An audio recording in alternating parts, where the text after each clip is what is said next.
Hello, and welcome to You're Okay Academy of Healing, expanding, spiritually transforming, and mastering energetics. I am Yar Okay, your host, leadership mentor, nervous system genius, spiritual teacher, clinically trained therapist, and all around energetic sorceress, which is key for you because I teach you to fully embody your energetic vibration like yours, your unique energetic vibration, so that you feel safe to be seen, receive, expand, and just be, like literally be all of you and be the composer of your life, which is in alignment with my brand new program, The Composer, an 8-week sacred chrysalis where you will rewire your DNA, embody your leadership, like your true heart-led leadership, and learn to be the composer of your life. And this is all about coming back to your power. There's a difference between control and power. There's a difference between force and power. That's another video. Today, we're going to talk about 3 ways to start becoming the composer of your life. This is Tinkerbell. She's very needy because mom just got home from Hawaii and she needs to be with me all the time. We're also in the era of wearing bras as shirts, which just lights up my whole being. I have a Capricorn in Venus. My Venus is in Capricorn. And so I've been always very like buttoned up in my dress, even though I'm like a wild journey of a human. And lately I've been wearing bras as shirts and I just love it. So here we are. Hello. Welcome to the 3 ways to become the composer of your life. First way, there's a cord here. Tinkerbell wants to go for it. The first way is, do you know what it is? I bet you don't, because this is for those of you who have been manifesting forever and you may have manifested a lot of beautiful things, or you could be stuck in your own way and you can't manifest anything, but you believe in manifestation. So number 1, get really fucking honest with yourself. Now that may sound easy, it may sound trite. It is literally the hardest thing you will ever do because we have so many layers of defenses, trauma, conditioning, beliefs, things that get in our way of us seeing clearly and feeling our highest self and our divinity and feeling safe to actually trust our unique journey. That makes me teary because we shame ourselves so much. Like, we shame ourselves for our journey. We shame ourselves if the relationship doesn't look right, if we haven't made enough money yet, if we don't have the job we think we should have, if we're not in alignment with our quote unquote standards. Your soul doesn't give a fuck about your standards. Your soul cares about evolution and growth and expansion and what is of the highest good for all involved. Now, this doesn't mean you have to suffer. This literally just means you are meant to get honest about who you are. She's very excited. And what you are meant to create in your life. And the lessons, your unique lessons along the way. And the more you do that, the more magic you're able to create. But it's so complicated. And Carl Jung said, until you bring your unconscious into consciousness, it will determine your life and you will call it fate. And so many people know this. I breathe and pause with that. Like, you know it intellectually and you may say it and you may believe it, but it's very tricky to actually embody this because it's going to ask you to poke at your ego. And I, as a guide, as a mentor, as a healer, as someone who's going to help guide you home to you, I'm going to trigger the fuck out of your ego because your ego is not going to like what I have to say. Your ego is not going to like the things I poke at. Your ego is not going to like the ways I'm like, oh, what's this weird bullshitty energy about in the way that you're cleaning your house, or you're not looking your partner in the eye, or you're expecting your partner to do things, but you're not holding him or her in their divinity. And you're going to be like, fuck you, Yarrow. I don't fucking want to do that. I want to throw a big baby tantrum, or I'm too cool for that, or I'm too good for that. And that is just, what? You can't eat the flowers. That is just not getting honest with yourself. You're lying and you're trying to control everything. And I know a lot of manifestation coaches, of healers who they've controlled their way into massive abundance, wealth, seeming love. Like, they may have relationships but from the outside look really perfect and they have a ton of money, and yet they are so controlled and their egos are so alive. I have seen influencers who won't take their sunglasses off, like manifestation coaches who won't take their sunglasses off. What's happening with that? Oh, there's a weird OCD thing happening there, or she's too much. There's some energy that they don't want to let in. I don't know what it is. I'm just making assumptions, truthfully. But there's something controlled there. I have seen huge manifestation coaches have OCD breakdowns and then talk about having OCD. You have OCD because you're not embodied in the surrender to your soul's journey. You're trying to control everything. You can do that and create many beautiful things in your life, but they will only be beautiful for so long before your soul feels like it's fucking dying. So the first one is get honest with yourself, which is one of my superpowers, is helping you actually get honest with yourself. And the ways that we lie to ourselves, it's really unbelievable, actually. Like, our brain needs a fucking muzzle on it. It will say the dumbest shit, and you will think it's true. I had a client yesterday who was like, "Oh, I'm not making this mean anything about me, blah, blah, blah, blah, blah." And I was like, "Excuse me?" And she's another coach, therapist, healer as well. I've actually taught her my method, the ROK way. So she teaches the ROK way. And I was like, hold on a second. If you had a client who was saying all of this, what would you say to your client? And she just unleashed this whole emotional outpouring of the things that she was making it mean about her. And that's the thing, is we will make things mean something about us, and then we will have shame, and then we will deny that shame because shame doesn't feel safe in our bodies because it feels like we're going to die, which brings me to number 2. Number 2 is metabolizing your shame. Notice I didn't say slay your shame. Notice I didn't say bring your shame, just bring your shame to light. I said fucking metabolize it. Now, that is a very, very, very different thing. Yes, I love the F word. Love it. There's this trend on TikTok right now that's like, unfortunately, I love these things. And, some of them are like, I'm like, absolutely not. But a lot of people are saying they love the F word, they love cussing. I love the F word. I cannot get rid of it. It is just fuck. There's just nothing that is as emphatic as the word fuck.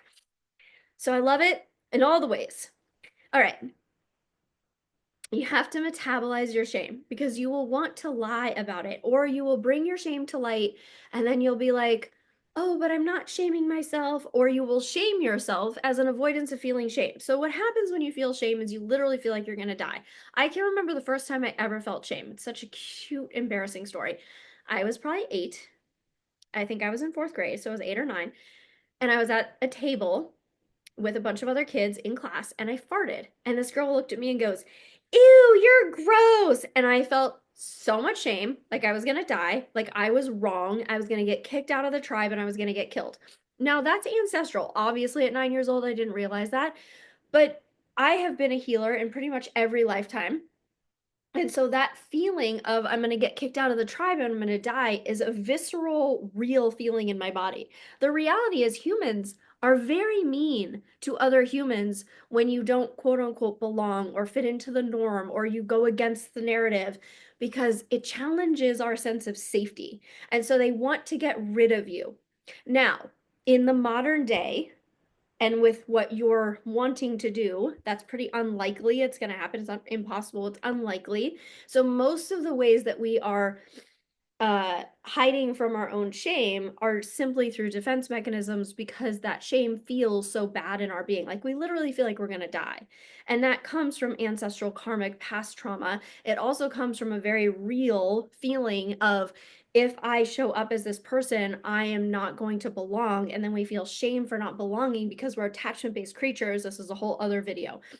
You have to learn to come into relationship with your shame, because when you avoid your shame, you avoid yourself.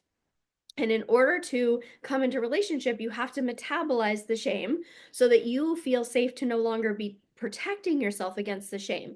We'll protect ourselves against shame through perfectionism and control and obsessing and ruminating and judging and seeking validation.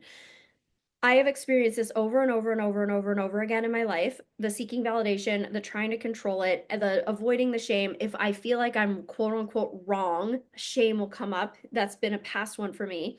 And as I have come into relationship with my shame, which started with me really owning my shame story, which my shame story is I'm too much, I'm too emotional, I'm too honest, people are triggered by me, I'm just too much. Once I realized that was actually true, I took ownership of that narrative, and I started to metabolize the shame I have that around that narrative. So I stopped making it mean something about me when that happens. Like, I recently just got projected on so badly, and though I'm angry about it, I'm not making it mean anything about me. And this is the thing. This is what's so tricky.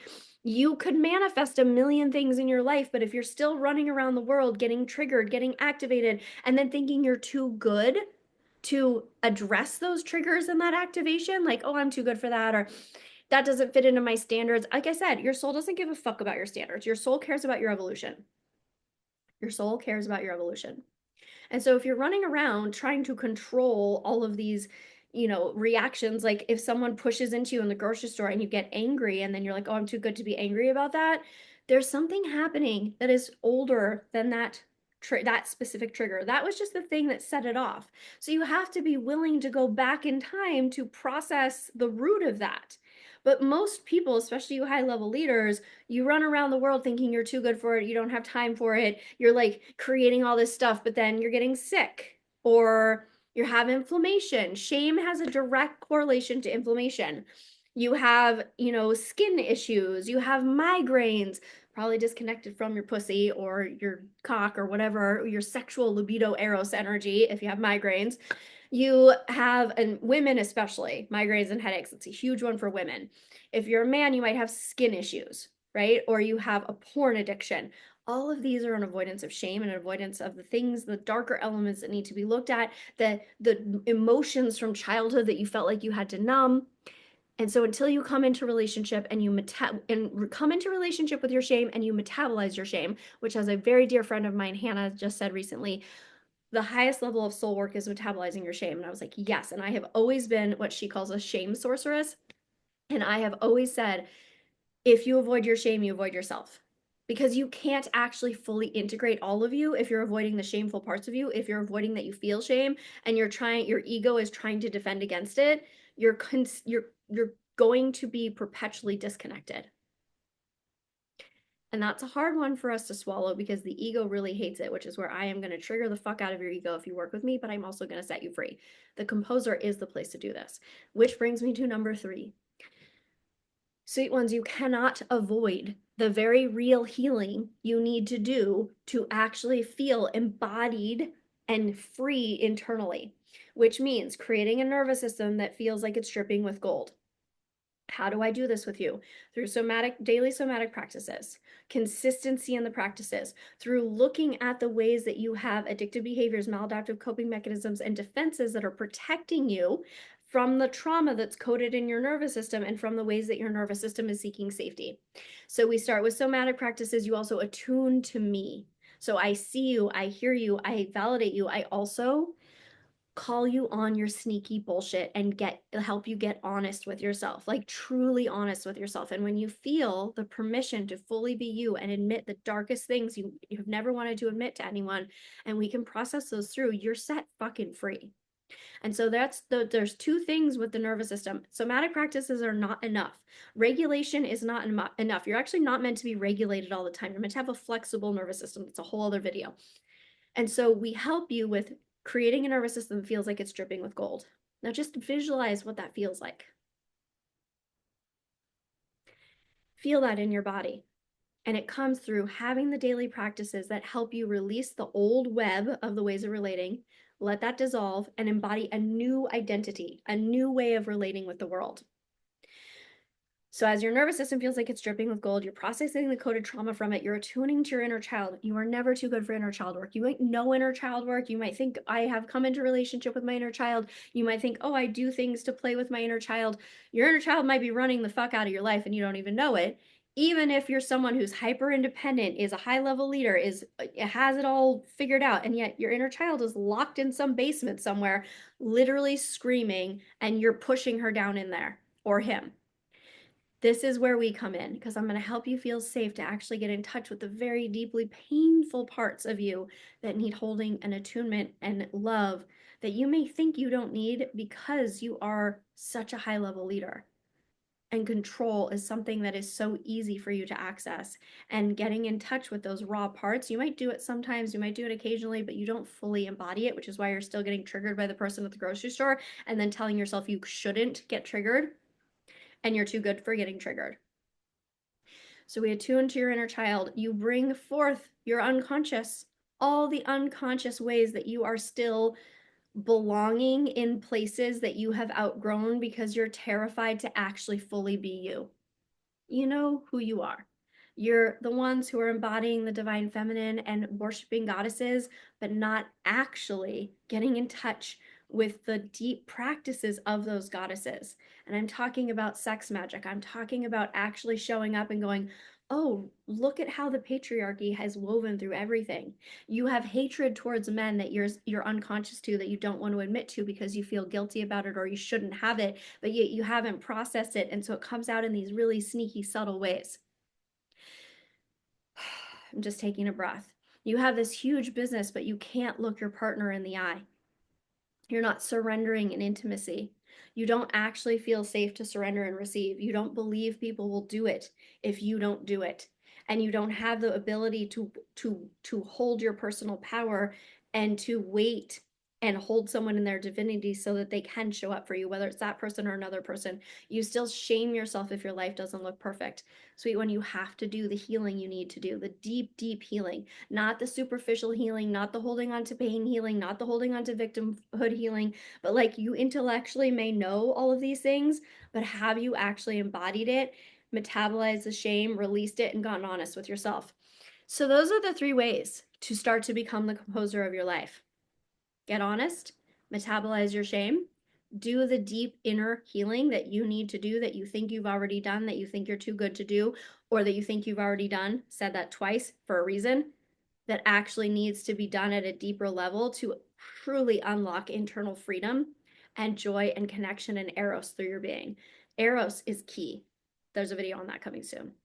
All right, if you are lit up by this video like Tinkerbell is by the flowers, then it's time to join my world. I have the composer, I have the portal. The portal is a beautiful place to land. It is a lower level of access to me. It is themed every single month. I love the portal. It's like my heart. We've been in it for a year. We're coming into our 2nd year of it. The surrender, excuse me. I was like, what?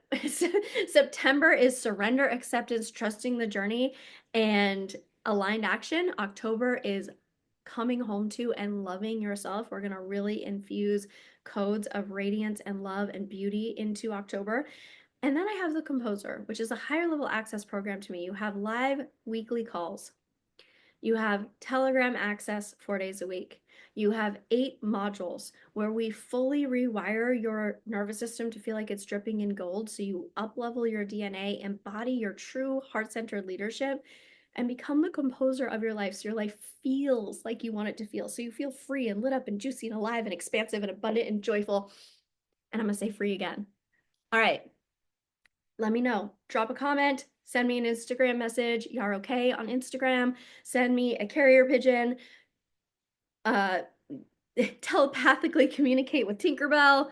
Tell her to stop eating the flowers. And I think that's it for the moment. I love you all. Thank you for being here. And I